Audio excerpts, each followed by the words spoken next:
আপনার চোখের সামনে আপনার ছেলে বরবাদ হয়ে যাচ্ছে, আপনার কোনো খবর নেই।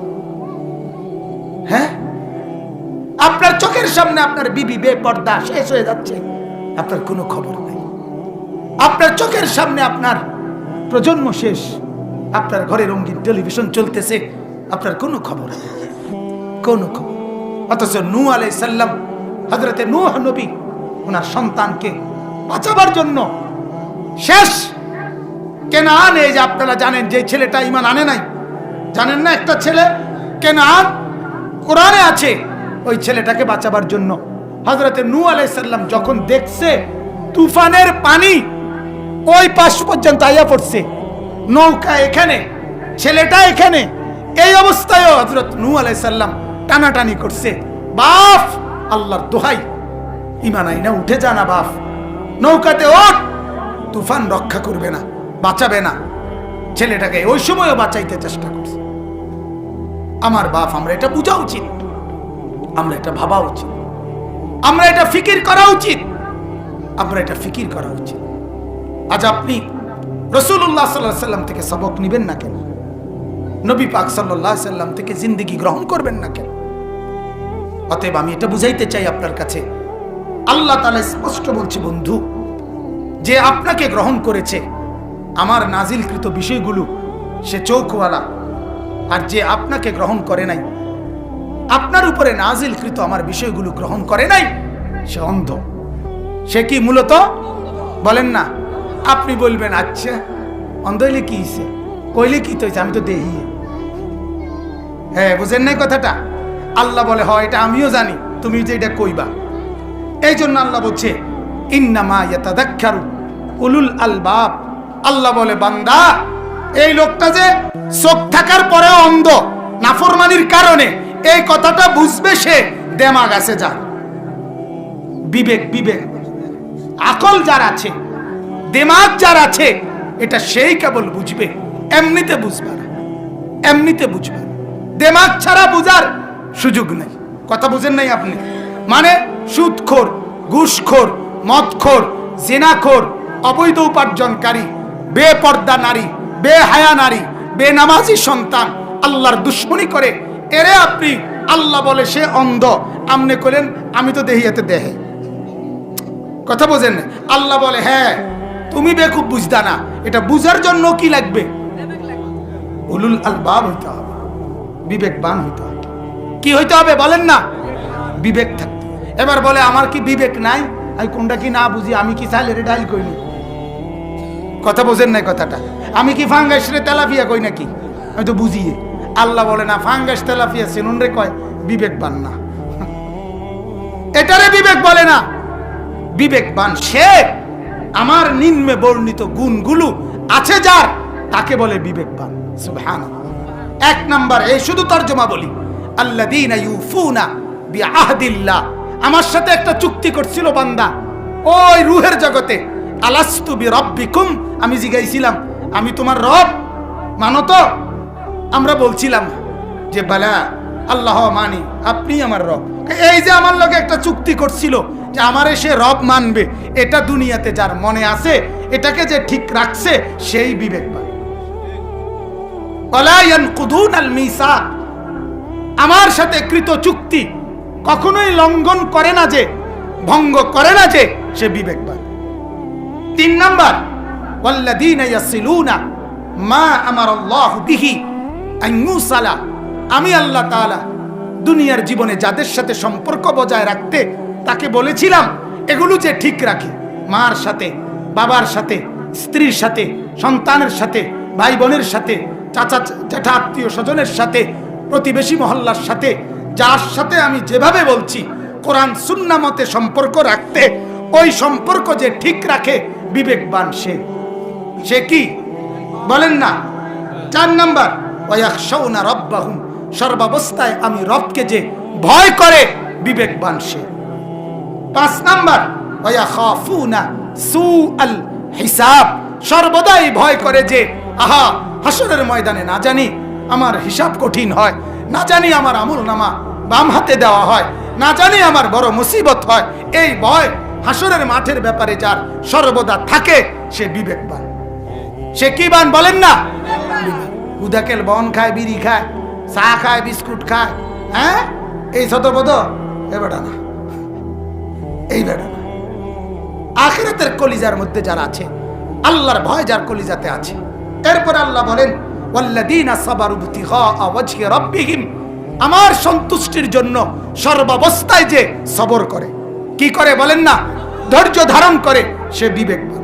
ওয়া আকামুস সালাহ, 5 ওয়াক্ত নামাজ যে আদায় করে, সে বিবেকবান।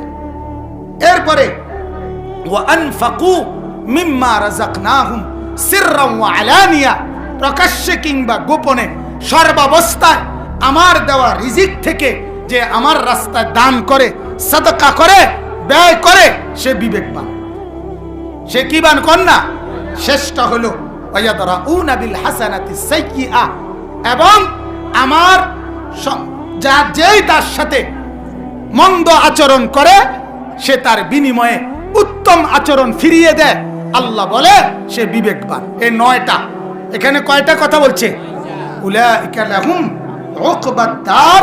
আল্লাহ তাআলা বলেন এমন বিবেকবান তার জন্যই আমি রব্বুল আলামিন উত্তম পরিণতির ঘর জান্নাত নির্ধারণ করে রাখছি। বলেন আলহামদুলিল্লাহ, বলেন আলহামদুলিল্লাহ। আমার বাপ, এবার আমার কথার সমাপ্তি কি? আমার কথার সমাপ্তি এই কথার উপরে, আপনি আমি যদি মনে করি আমার চোখ আছে, তাহলে ওই ব্যক্তিরই আছে যে আখিরাত চিনে। যে কি চিনে বলেন না? আল্লাহ চিনে, পরকাল চিনে, আখিরাত চিনে, এটাই বিবেকবান। তারই কেবল চোখ আছে। নাফরমানের মূলত কি নাই? কথা বলেন না, কি নাই? চোখ নেই। নাফরমানের কি নাই বলেন না? চোখ নেই। তবে আল্লাহ বলে এটা বুঝতে হলে কি লাগবে? এবার একটা কথা শুধু বলি, শেষ কথা। আল্লাহ বলে আজকে বলছি নাফরমানের চোখ নাই, এটা বিবেক দিয়া বোঝো। হাসরের মাঠে আর বিবেক দিয়া বোঝন লাগতো না। হাসরের মাঠে প্রত্যেকটা নাফরমানকে আমি আল্লাহ উঠাইবই অন্ধ হিসাবে। ওখানে আর এনার বোঝন লাগতো না, ওখানে এনে রঙে দেখবা, এতে সোহে দেয় না। কথা বোঝেন নাই আপনি? ওয়া নাহশুরুহু ইয়াউমাল কিয়ামাতি আ'মা, সেদিন উঠাবই ডাইরেক্ট অন্ধ বানায়া। আজকের মদখোর, আগামী দিনে তুই অন্ধ। আজকের সুদখোর, হাসরের মাঠে তুই অন্ধ। আজকের হারামখোর, হাসরের মাঠে তুই অন্ধ। আজকের জিনাকারী, ব্যভিচারী, ফেন্সিখোর, বাবাখোর, ডাইলখোর, হাসরের ময়দানে অন্ধ। কি বলেন না? জোরকারী, জবরদস্তিকারী, জুলুমকারী, অন্যায় সম্পদ লুণ্ঠনকারী, মানুষের উপরে বেরহমকারী, বেহায়া নারী, বেপর্দা নারী, সমস্ত নাফরমান হাসরের মাঠে কি? অন্ধ। ক্বালা রাব্বি লিমা হাশারতানি আ'মা, নাফরমান আল্লাহকে বলবে আল্লাহ কি ব্যাপার? আমি তো পুরো দেখতাম, এখন যে আমি কিছুই দেখি না, আমি অন্ধ হলাম কেন? ওয়াকাদ কুনতু বাসীরা, আমি তো দেখতাম মাওলা। আল্লাহ বলে দেখতা, তুমি যখন চোখে দেখতা দুনিয়ায়, আমার অসংখ্য বিধান কোরআনের মাধ্যমে তোমার কাছে আমি পৌঁছাইছিলাম, তুমি একটাও পাত্তা দাও নাই, একটাও না। কাযালিকা আতাতকা আয়াতুনা ফানাসিতাহা, সব ভুলে গেছিলা, কিচ্ছুরে পাত্তা দাও নাই। আমি বলছি সেজদা করো, তুমি বলছো দোয়ানে কাস্টমার। কথা বলেন না? আমি বলছি নামাজ পড়ো, তুমি কইছো আমি মাত্র 2 ঘন্টা লাগাইয়া এ হবে মাত্র সিনজির সিরিয়াল পাইছি। কখন আমি নমাজে গেলে আবার ফিরছে যাবো 3 ঘন্টা।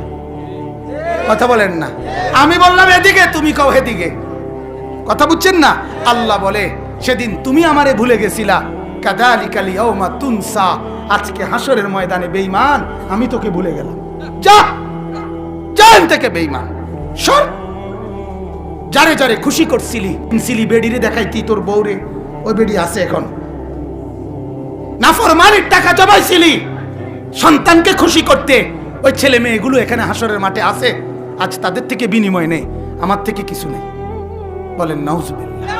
সেদিন মাওলা যদি কারো অভিভাবক না থাকে, সেদিন আল্লাহ যদি কারো উপরে রহম না করে, আল্লাহ যদি কারো উপরে দয়া না করে, তো পুরা হাসরের মাঠে দয়া করার আর কেউ থাকবে? তো আল্লাহ তাআলা আমাদেরকে বুঝার তৌফিক দান করুক। আল্লাহ আমাদেরকে ঈমান আমলের দৌলত দান করুক। দোস্ত, আখিরাতের ফিকির করেন। এই মাদ্রাসা আখিরাতের মার্কাজ, এই মাদ্রাসা আখিরাতের কারখানা, মাদ্রাসা আখিরাতের ফ্যাক্টরি। মাদ্রাসা আখিরাত বানায় দেয়। মাদ্রাসা 6 বছরের বাচ্চা নেয়, আর জান্নাত পর্যন্ত পৌঁছবার পুরা গাইডলাইন একেবারে জান্নাতের ঢোকা পর্যন্ত মাদ্রাসা তারে বুঝায় দেয়। মাদ্রাসা পড়লে ভবিষ্যৎ কি? মাদ্রাসা পড়লে ভবিষ্যৎ জান্নাত।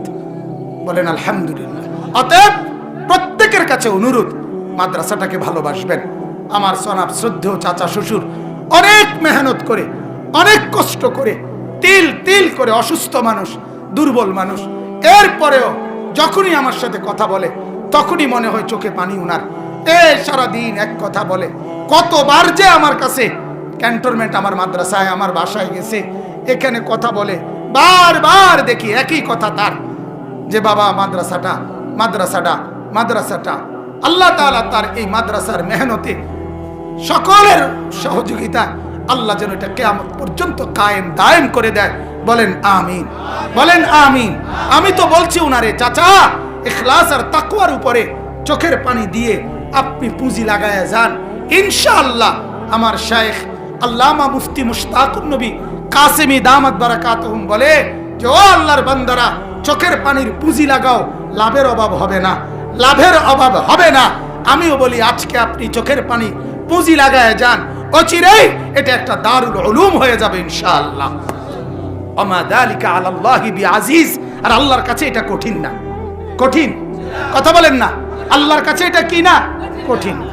অতএব আমি অনুরোধ করব, আপনারা প্রত্যেকে ইনশাআল্লাহ এই মাদ্রাসাটাকে মহব্বত করবেন। বলেন ইনশাআল্লাহ, বলেন না ইনশাআল্লাহ। অনুরোধ করলাম গ্রামবাসী, এত বড় নিয়ামত ফেলে দিয়েন না, এত বড় নিয়ামত হেলায় ফেলে দিয়েন না। নেক কাজ কেউ না কেউ শুরু করে, কোনো একজন শুরু করে, বাকিদের দায়িত্ব এটার সাথে জুড়ে দেওয়া। কথা বুঝছেন? এটাই নিয়ম। মসজিদ একজন শুরু করে, পরে ধীরে ধীরে সবাই মিল্লা জুড়লে মসজিদ হয়ে যায়, ঠিক কি না বলেন? অতএব এই ভালো কাজটি নিঃসন্দেহে একটি নেক কাজ, নিঃসন্দেহে একটি ইখলাস আর তাকওয়াওয়ালা কাজ।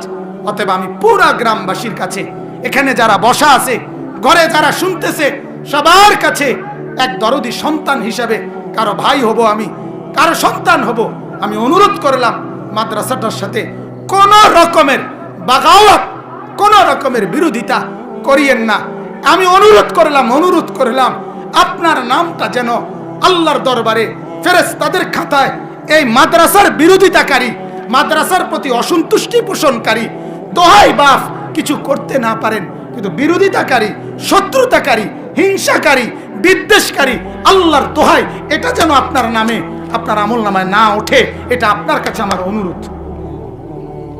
আমি অনুরোধ করলাম, যদি বলেন পায়ে ধরে বলি তো পায়ে ধরে বলবো, কিন্তু এরপরও বলি আপনার নাম যেন মসজিদের বিরুদ্ধে না থাকে, আপনার নাম যেন মাদ্রাসার বিরোধিতাকারীদের মধ্যে না থাকে, আপনার নাম যেন উলামায়ে কেরামের বিরোধিতাকারীদের মধ্যে আপনার নাম যেন না থাকে। ঠিক আছে না ইনশাআল্লাহ? কিছু করতে পারলাম না, কিন্তু বিরোধিতা করলাম না, ঠিক আছে না ইনশাআল্লাহ? আমার শায়েখ বলে 3 জিনিস মহল্লাবাসীর কাছে মাদ্রাসা কামনা করে। 1 নাম্বার দোয়া, 2 নাম্বার সন্তান, 3 নাম্বার সম্পদ। দোয়া, আতফাল, আমওয়াল। দোয়াউল মুসলিমিন, আতফালুল মুসলিমিন, আমওয়ালুল মুসলিমিন। আপনারা মুসলমান ইমানদার দোয়া করবেন আল্লাহ যেন মাদ্রাসা কবুল করে। আপনাদের সন্তান পড়তে দিবেন, তাহলে এরা দিনদার আলেম হবে। আপনাদের দান সাদকা এতে করবেন, এতে করে ইনশাআল্লাহ মাদ্রাসাটা দাঁড়ায় যাবে। চেষ্টা করবেন তো ইনশাআল্লাহ? হুজুর বলে যে লোকটা মাদ্রাসার সাথে এই 3টা সম্পর্ক রাখবে, দোয়া করবে, সন্তান দিবে এবং সম্পদ দিয়ে দান করবে, হাসরের ময়দানে আমার শায়েখ বলে আশা করা যায় ওই মাদ্রাসার ছাত্র ওস্তাদরা হাসরের মাঠে ওই লোকটারে ডাক দিবে, ডাক দিয়ে বলবে, কাকা ভাই, আমরা কাসিমুল উলুম মাদ্রাসার ছাত্র ওস্তাদ এন দিয়ে খারাইছি হাসরের মাঠে, আমরা এই নাম রে চিনি, আমরা আমগর লগে। বলেন আলহামদুলিল্লাহ। আল্লাহর নবীর দুর্বল গরিব সাহাবীর একদিন, এটা প্রসিদ্ধ হাদিস, আপনারাও বহু শুনছেন, নবীজির গরিব সাহাবীরা একদিন এসে নবীজির কাছে অভিযোগ করছে, ইয়া রাসূলুল্লাহ, আমরা তো পিছিয়ে গেলাম। আল্লাহর নবী বললেন, কিসে পিছিয়ে গেলা? দুর্বল গরিব সাহাবীরা বলে, নেকিতে পিছিয়ে গেল। কিভাবে? বলছে, ইয়া রাসূলুল্লাহ, আমাদের সাথে যে ধনী সাহাবী যাদের সম্পদ বেশি তারা অন্যান্য বন্দিগি তো আমাদের সমানই করে, আমরাও তাদের সমান করি, কিন্তু দান সদকার ক্ষেত্রে তারা তো বেশি কইরা আমাদের চাইতে আগায় যাইতেছে। তাদের আছে দেখে দিচ্ছে, আমাদের তো নাই, আমরা তো দিতে পারছি না, অতএব আমরা তো নেকিতে পিছিয়ে গেলাম। হযরত ওসমান রাদিয়াল্লাহু তাআলা আনহু তাবুকের যুদ্ধে, এক যুদ্ধেই তাবুকের যুদ্ধে নবীজি সাল্লাল্লাহু আলাইহি সাল্লাম যুদ্ধের জন্য দান কালেকশন করছিলেন। আল্লাহর নবী সাল্লাল্লাহু আলাইহি সাল্লাম 6 বার জবানে বলছিলেন, 6 বার চেহারাকে 6 দিকে ফিরাইয়া নবীজি বলছিলেন, এদিক থেকে কে দিবা, এদিক থেকে কে দিবা, এদিক থেকে কে দিবা, এদিক থেকে কে দিবা, এদিক থেকে কে দিবা, এদিক থেকে কে দিবা, এরকম 6 বার বলছে। 6 বার হযরতে ওসমান একাই 6 বারই ঘুরা ঘুরা দৌড়াইয়া দৌড়াইয়া 6 দিক থেকে বারবার বলছে, ইয়া রাসূলুল্লাহ 100 উট, 100 উট, 100 উট, 100 উট, 6 বারে 600 একাই ঘুরে ঘুরে ঘুরে। এরপরে বলছি, ইয়া রাসূলুল্লাহ 100 ঘোড়া দিলাম। এরপরে বলছি, ইয়া রাসূলুল্লাহ ঘরে কিছু স্বর্ণরৌপ্য জমা আছে, এগুলো আনতেছি। ঘরে বিবির কাছে গিয়া রুমাল বিছায় দিছে, বিবি জমানো স্বর্ণরৌপ্যগুলো দিয়ে দাও। আমরা কিতাবে পড়ছি হযরত আয়েশা রাদিয়াল্লাহু তাআলা, আরে ওসমান রাদিয়াল্লাহু তাআলা আনহুর বিবি স্ত্রী বললেন স্বামীকে যে কি ব্যাপার, উনি তো জানতেন উনি ব্যবসায়ী, তো বলতেন কি ব্যাপার, আজ মহাজন বড় নাকি, পুঁজি বেশি খাটাইতেছেন নাকি, কথা বোঝেন নাই যে রিজার্ভ খান থেকেও লইতে হইছে। হযরত ওসমান বললেন, হ্যাঁ বিবি, আজ জিন্দেগির সবচেয়ে বড় পুঁজি খাটাচ্ছি, আজ মোহাম্মদ আরবির খোদা রব্বে করিমের সাথে পুঁজি খাটাচ্ছি, আর শাহজিবের মালিকের সাথে আজ পুঁজি লাগাইলাম, মালিকের সাথে পুঁজি লাগাইলাম। এই কথা বলে স্বর্ণরৌপ্য সব আইনা আল্লাহর নবী সাল্লাল্লাহু আলাইহি সাল্লামের সামনে দিছে। আল্লাহর নবী সাল্লাল্লাহু আলাইহি ওয়াসাল্লাম স্বর্ণের টুকরা আর রৌপ্যের টুকরাগুলো হাতের মধ্যে মুঠ করে ধরে 2 হাতে আলগি দিয়া আল্লাহর নবী বললেন, আল্লাহুম্মা ইন্নী রাযীতু আন উসমান ফারদি আনহু, আল্লাহ আমি জমিনে আমার ওসমানের উপরে রাজি হলাম, আপনি আরশে তার উপরে রাজি হয়ে যান। আমার বলার উদ্দেশ্য হলো হযরত ওসমান এই বিপুল পরিমাণ কত বড় দান করলেন, ঠিক কি না বলেন? আছে এজন্য দিলেন, আছে এজন্য দিলেন। কিন্তু হযরত আবু হুরায়রা রাদিয়াল্লাহু তাআলা আনহু ক্ষুধার তাড়নায়, পেটের ক্ষুধায় মাঝে মাঝে মসজিদে নববীর বারান্দায় এমন ভাবে উপর হইয়া পড়ে থাকতেন আর কাঁপতেন এইভাবে, অন্যান্য সাহাবীরা মনে করত ওনার মির্গি ব্যারাম হইছে, মির্গি রোগ, কাঁপুন না কাঁপুন খিচুনি রোগ। এই জন্য খিচুনি রোগীরে, কাঁপুন না রোগেরে পিঠের মধ্যে ঘাড়ের মধ্যে সবাই হাত বুলাইতো হযরতে আবু হুরায়রার। কিন্তু আবু হুরায়রা রাদিয়াল্লাহু তাআলা আনহু ওই অবস্থায় তিনি জবান দিয়ে আস্তে আস্তে আওয়াজ করে বলতেন, সাহাবীরা, বন্ধুরা, আল্লাহর কসম আমার মির্গি রোগ না, খিচুনি রোগ না, ওয়াল্লাহি মা বি ইল্লাল জু', আর কিছু নয়, শুধু পেটের ক্ষুধা, ক্ষুধার কষ্টে কাঁপতেছি। এটাও জিন্দেগি, এটাও কি, এটাও সাহাবী, ওটাও সাহাবী। তো ওই দুর্বল সাহাবীরা বললেন, ইয়া রাসূলুল্লাহ আমরা তো দান সদকা করতে পারি না, আল্লাহর রাস্তায় জিহাদে দান করতে পারি না, মাল নাই, আমরা তো পিছিয়ে গেলাম নেকিতে। ওরাও নামাজ পড়ে, আমরাও পড়ি, ওরাও রোজা রাখে, আমরাও রোজা রাখি, কিন্তু আমরা তো যাকাত দিতে পারি না, আমরা তো দান সদকা করতে পারি না। আল্লাহর নবী সাল্লাল্লাহু আলাইহি সাল্লাম তখন বললেন, তোমরা 5 ওয়াক্ত নামাজের পরে 33 বার সুবহানাল্লাহ, 33 বার আলহামদুলিল্লাহ, 34 বার আল্লাহু আকবার এই তাসবিহ পড়বা। 5 ওয়াক্ত নামাজের পরে আল্লাহ তাআলা ওদের দান সাদকার সমপরিমাণ নেকি তোমাদেরকেও দান করবে। ওরা দান করে নিবে, তোমরা তাসবিহ পড়ে নিবে। এই কয়দিন পরে নবীজি জিজ্ঞাসা করলেন, এখন আর কোনো অসুবিধা নাই তো? সমান সমান তো করে দিলাম, কথা বোঝেন নাই? সমান করে দিছে না? আর বলছি ইয়া রাসূলুল্লাহ এখনো সমস্যা আছে, একটা নতুন সমস্যা তৈরি হয়েছে। বলছে কি সমস্যা হইলো এখন আবার? কয় এখন আমরা থেকে শূন্য শূন্য এই তাসবিহ এগুলা হেরাও পড়ে। এখন কি করে? এখন কি করে? আল্লাহর নবী সাল্লাল্লাহু আলাইহি সাল্লাম তখন যেই আমলটা করছে, মানে যে আচরণটা তখন নবীজি যে করছে, এটাই এখন আপনারা করলেন। মানে হাসি দিছে। নবীজিও কি দিছেন? এই কথাইটা শুনে হাসি দিছে। ওই ওরার এই কথা শুনে হাসি দিয়ে আল্লাহর নবী বললেন যে যালিকা ফাদলুল্লাহ ইউতিহি মান ইয়াশা। যাহা এখন আর কি করবা, এটা তো আল্লাহর দান, আল্লাহ তাআলা যাকে ইচ্ছে দিয়ে থাকেন। এখন আর আমি কি করতে পারি? এখন আমি কেমনে কমু তারারে যে যারা দান করে তারা কি করতে পারবে না, সুবহানাল্লাহ পড়তে পারবে না? এটা বলার সুযোগ আছে? তা আমার বলার উদ্দেশ্য হলো আরো অনেক উদাহরণ দেওয়া যাবে, রাত অনেক হয়ে গেছে, এজন্য আমি লম্বা করতে চাচ্ছি না। মূলত আমি এটা বুঝাইতে চাইলাম, সাহাবায়ে কেরাম নেকির ফিকির করতেন। কিসের ফিকির করতেন? একটা আশ্চর্য উদাহরণ দেই, এটা এই ব্যাপারে অবাক হইবেন সাহাবায়ে কেরামের দিমাগ কি ছিল। মুসলিম শরীফের হাদিসে আছে, আল্লাহর নবী সাল্লাল্লাহু আলাইহি ওয়াসাল্লাম সাহাবীদের সামনে বলতেছিলেন যে আখিরি জামানায় দাজ্জাল আসবে। কে আসবে? মানুষের, মুমিনের আদম থেকে নিয়ে ইসরাফিলের সিংহা ফু পর্যন্ত। নবীজি বলছে একজন ইমানদারের জন্য সবচেয়ে বড় ইমানের পরীক্ষা হলো দাজ্জালের মুসিবত, দাজ্জালের ফিতনা।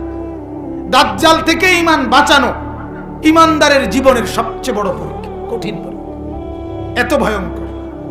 তো নবীজি সেই দাজ্জালের কথা বলে একদিন বিস্তারিত বর্ণনা করে নবীজি বললেন দাজ্জাল এই পৃথিবীতে থাকবে 40 দিন। কয়দিন? প্রকাশ হওয়ার পরে 40 দিন।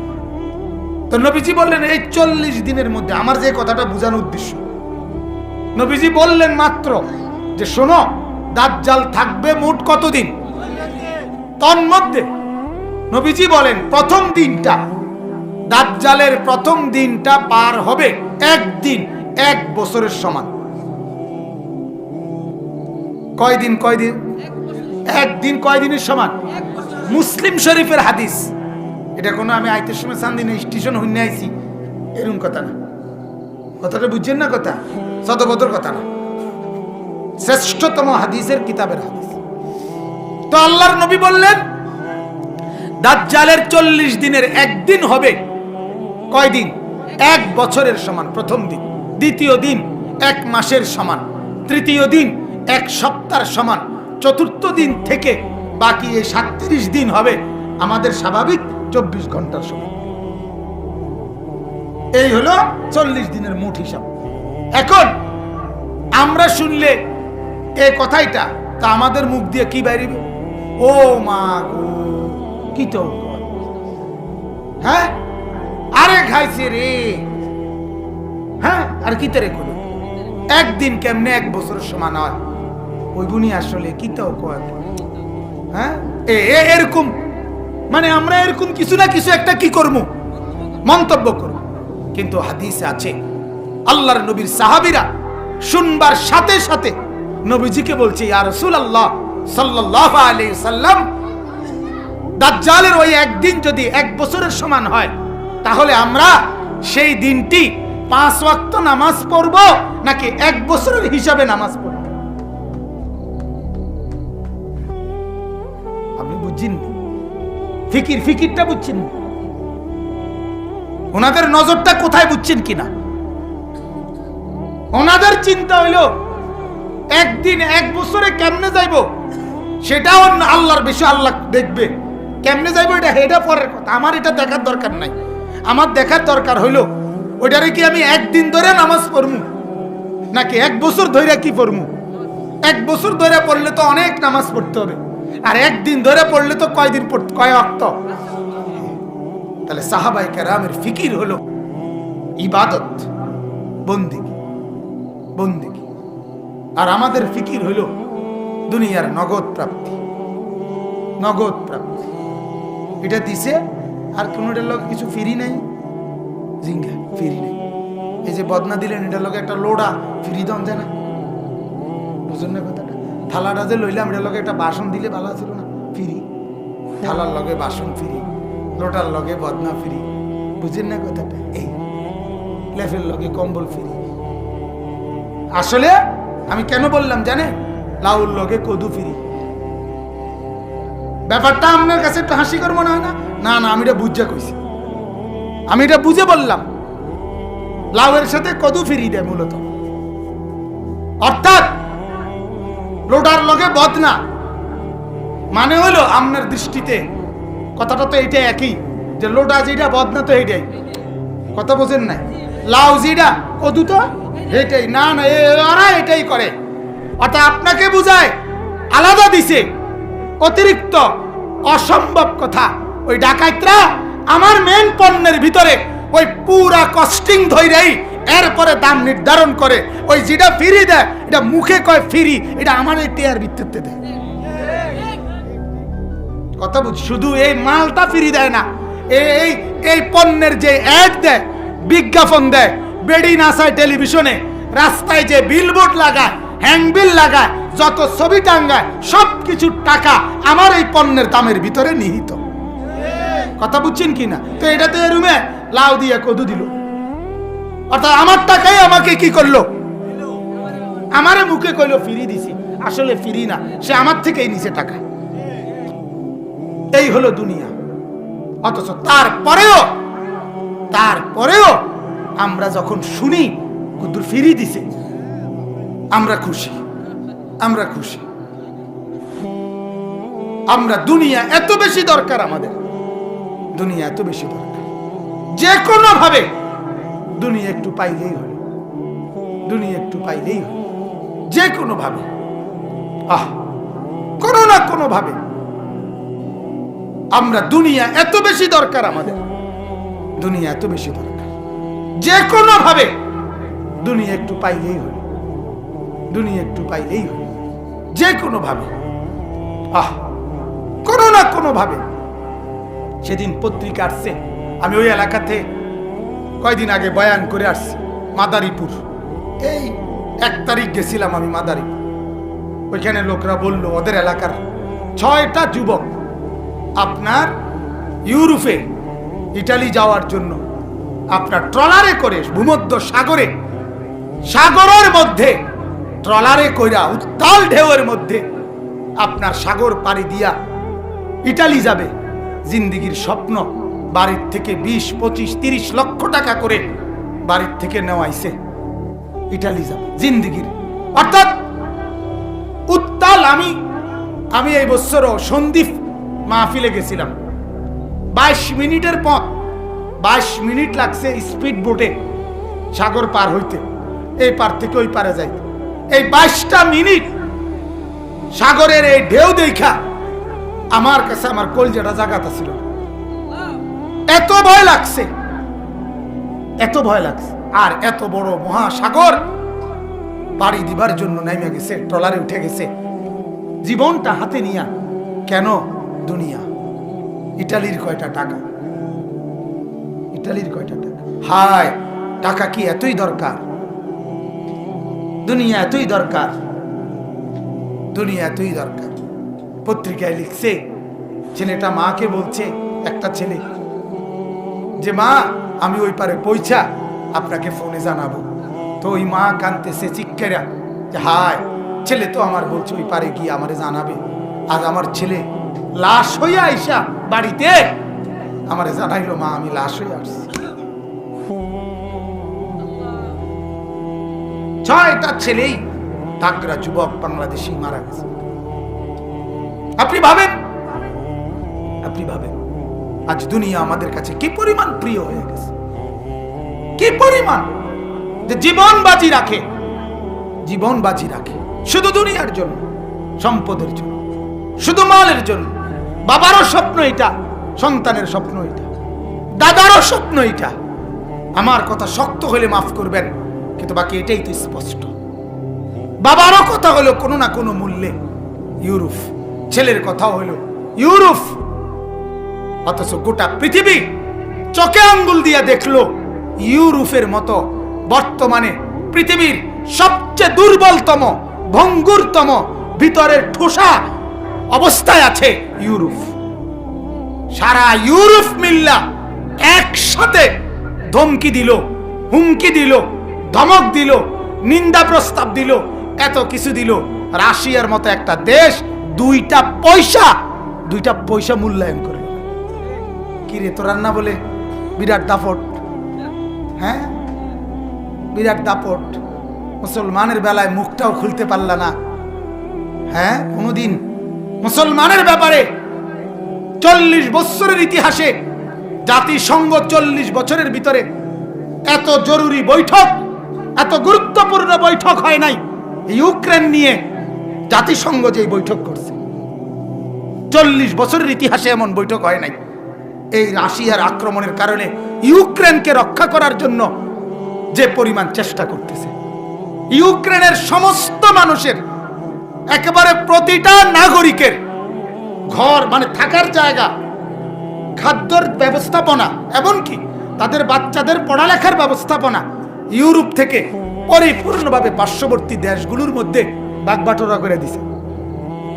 কে কোন দেশ, পোল্যান্ড, বেলারুশ, আরো যে দেশগুলো পাশে আছে, ওদেরকে একবারে ভাগবাটোয়ারা করে দিছে। আপনারা এতজন নিবেন, আপনারা এতজন নিবেন, আপনারা এতজন নিবেন। এই শরণার্থী অর্থাৎ এই আক্রমণের কারণে জনগণকে সরায় নিচ্ছে। যে আপনি আশ্চর্য হন, দেখেন যে প্রতিটা জনগণের আপনার তারা সার্বিক ব্যবস্থাপনা করে দিছে। কিন্তু সিরিয়ার 1 কোটি মুসলমান উদ্বাস্তু শরণার্থী ওই বাশার আল আসাদ নামের ওই ডাকাতের হাতে নির্যাতিত, নিগৃহীত, কিন্তু ওদের কোনো ব্যবস্থাপনা নাই। রোহিঙ্গার মুসলমানদের কোনো ব্যবস্থাপনা নাই, ফিলিস্তিনের মুসলমানের কোনো ব্যবস্থাপনা নাই। কারণ এর একটাই, এরা মুসলমান, আর কিছু না। এরা মানুষ না, এরা মুসলমান। হ্যাঁ, এটা আশ্চর্য, এটা আশ্চর্য।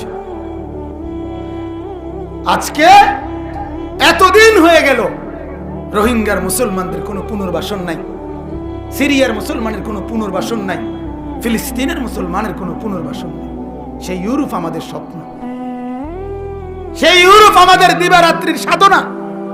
আমরা মুসলমান যুবক, আমাদের 24 ঘন্টার রঙিন স্বপ্ন ইউরোপের একটা বিষয়।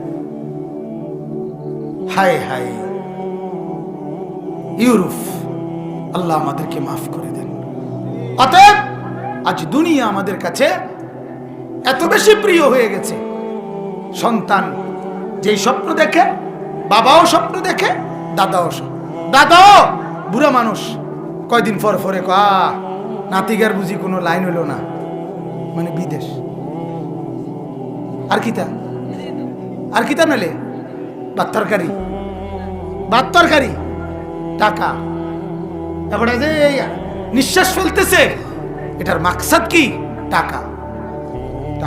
বাবার স্বপ্ন, বাবারও স্বপ্ন, আহা আমি বাচ্চা থাকতে যদি এই ফোলাগারেও কোন রকম একটা লাইন করে দিয়ে যেতে পারতাম, আমার আর মূল্যও কোনো দুঃখ আছে। কান্দে, ওটা কান্দে, চা খায় আর কান্দে, কুমাইয়া কথা কয়, বুঝলেন না? আমার আর কোনো দুঃখ ছিল না, আপনার কোনো দুঃখ ছিল না কে? হ্যাঁ, অথচ চোখের সামনে দেখে যে ছেলেটার জন্য এই মায়া কান্না কানতেছে, যে ছেলেটার জন্য এত টাকার ফিকির করতেছে, এই ছেলেটা কত একটা বছরে কোনোদিন এই নাফরমান ডাকাইতে কোনোদিন ফজরের নামাজ পড়ে নাই। তুমি বাবার চোখের সামনে তোমার ঘরে ঘুমাইয়া কত এক বছরে কোনোদিন 5 ওয়াক্ত নামাজ, একদিন 5 ওয়াক্ত নামাজ পূর্ণ মসজিদে পড়ে নাই। তোমার চোখের সামনে ছেলেটা মহল্লাবাসী দেখে যে দাঁড়াইয়া পেশাব করে। আপনার চোখের সামনে ছেলেটার মাথার চুল একটা বারো বলে না, কিরে বাপ তোর লাগে আমি এত চেষ্টা করি, কিন্তু আমার মাথার চুল যেরুম, আমার বাপের মাথার চুল, তোর দাদার মাথার চুল, তোর দাদার বাপের মাথার চুলও তো কোনোদিন এমন ছিল না। তুই এটা কি জানোয়ারের মতো চুল রাখলি, এটা একবারও বলে না। হ্যাঁ, এ নিয়ে কোনো একবারও ভাবে না। এ নিয়ে হায় আমার ছেলে সেজদা দিবে কখন, আমার ছেলে নামাজ পড়বে কখন, আমার ছেলে আল্লাহ চিনবে কখন, আমার ছেলে আখিরাত চিনবে কখন, এ নিয়ে কোনো ফিকির নাই। ছেলে নামাজ পড়ুক বা না পড়ুক, ছেলে আখিরাত চিনুক বা না চিনুক, ছেলে আল্লাহ চিনুক বা না চিনুক, তার ভিসা দরকার, তার বিদেশ দরকার। যে কোনো মূল্যে, কিস্তিতে পারি, লোনে পারি, বন্ধকে পারি, ফত্তরে পারি, যেমনে পারি, সুদে পারি, যেমনে পারি, টাকা তারে বুঝ করে দিতে হইব। এটা ওনার দায়িত্ব, ওনার দায়িত্ব এটা। উনি বাবা মনে করে এটা ওনার দায়িত্ব। হারাম টাকা দিয়া, অবৈধ টাকা দিয়ে, শরীয়ত নিষিদ্ধ টাকা দিয়ে, হযরত এই মাত্র বয়ানে বলছেন বরকতের জন্য হালাল জরুরি। মনে আসেনি একটু আগে বলছে, আমরাও শুনছি হযরতের পুরা বয়ান। আলহামদুলিল্লাহ, বহুতই বড় মুহাক্কিক আলেম দ্বীন।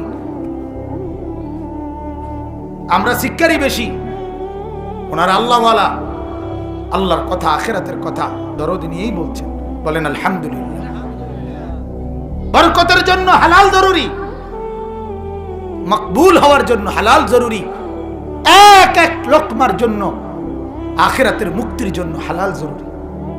বলছে না এই হাদিস যে আল্লাহর নবী সাল্লাল্লাহু আলাইহি সাল্লাম নবীজির সামনে দাঁড়াইয়া নবীজি বলতেছে, দেখো না, দেখো সে কাবা ঘরের সামনে দাঁড়াইয়া রয়েছে, হাজর আসওয়াদ তার পাশে, কাবার গিলাফ ধরে রাখছে, চেহারা উস্কো খুস্কো, লম্বা পথের সফর করে আসছে, রব রব বলে চিৎকার করে কাঁদতেছে, দোয়া করতেছে।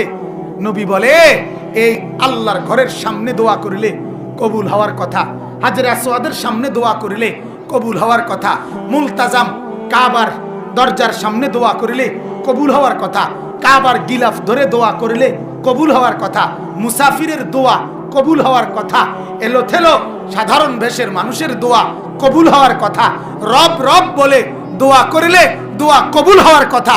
কবুল হওয়ার এতগুলো উপাদান থাকার পরেও নবী বলছে তার একটা শব্দ আল্লাহর কাছে যাইতেছে না, কবুল হচ্ছে না। কেন? কেন উম্মত হারাম খায়, হারাম পরে, রক্ত বানাইছে হারাম দিয়ে। এটা বলছে না এখন? হ্যাঁ, মাতামুহু হারাম, মাশরাবুহু হারাম, মালবাসুহু হারাম, গুযিয়া বিল হারাম, ফাআন্না ইস্তাজাবু লা।